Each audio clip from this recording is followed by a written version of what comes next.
औज़ुबिल्लाहि मिनश्शैतानिर्रजीम बिस्मिल्लाहिर्रहमानिर्रहीम। अस्सलामु अलैकुम वरहमतुल्लाहि वबरकातुहू। बहलोल मजज़ूब हारून रशीद के ज़माने में एक मजज़ूब सिफत बुज़ुर्ग थे। हारून रशीद इनकी बातों से ज़राफ़त के मज़े लिया करते थे। कभी कभी जज़्ब के आलम में वो पते की बातें भी कह जाया करते थे। एक मर्तबा बहलोल मजज़ूब हारून रशीद के पास पहुँचे। हारून रशीद ने एक छुरी उठा कर दी। मज़ाहन कहा कि बहलोल, ये छुरी तुम्हें दे रहा हूँ। जो शख्स तुम्हें अपने से ज़्यादा बेवकूफ़ लगे उसको दे देना। बहलोल मजज़ूब ने बड़ी संजीदगी के साथ छुरी लेकर रख ली और वापस चले आए। बात आई गई हो गई। शायद हारून रशीद भी भूल गए होंगे।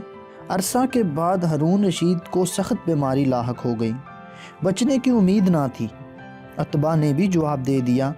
बहलोल मजज़ूब अयादत के लिए पहुँचे और सलाम के बाद पूछा, अमीरुल मोमिनीन, क्या हाल है? अमीरुल मोमिनीन ने कहा, हाल पूछते हो बहलोल? बड़ा लंबा सफ़र दरपेश है। कहाँ का सफ़र? जवाब दिया, आखिरत का। बहलोल ने सादगी से पूछा, वापसी कब होगी? जवाब दिया, बहलोल, तुम भी अजीब आदमी हो। भला आखिरत के सफ़र से भी कोई वापसी आया है? बहलोल ने ताज्जुब से कहा, अच्छा, आप वापस नहीं आएंगे? तो आपने कितने हिफाजती दस्ते आगे रवाना किए हैं और साथ कितने लेकर जा रहे हो? जवाब दिया, आखिरत के सफ़र में कोई साथ नहीं जाया करता, खाली हाथ जा रहा हूँ। बहलोल मजज़ूब बोले, अच्छा, इतना लंबा सफ़र, कोई मुइनो मददगार नहीं? फिर तो लीजिए। हारून रशीद की छुरी बगल से निकाल कर कहा, ये अमानत वापस है। मुझे आपके सिवा कोई इंसान अपने से ज़्यादा बेवकूफ़ नहीं मिल सका। आप जब कभी छोटे सफ़र पर जाते तो हफ्तों पहले इसकी तैयारियां होती थी। हिफाजती दस्ते आगे चलते थे।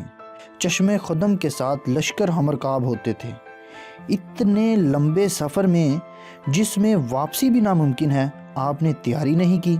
हारून रशीद ने यह सुना तो रो पड़े और कहा, बहलोल, हम तुझे दीवाना समझा करते थे, मगर आज पता चला तुम्हारे जैसा कोई फरजाना नहीं।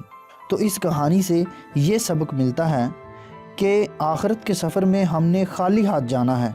उसके लिए किसी हिफाजती दस्ते ने हमारे साथ नहीं जाना। तो खुदा के लिए अपनी आखिरत को संवारें, नमाज पढ़ा करें और गरीबों की मदद किया करें।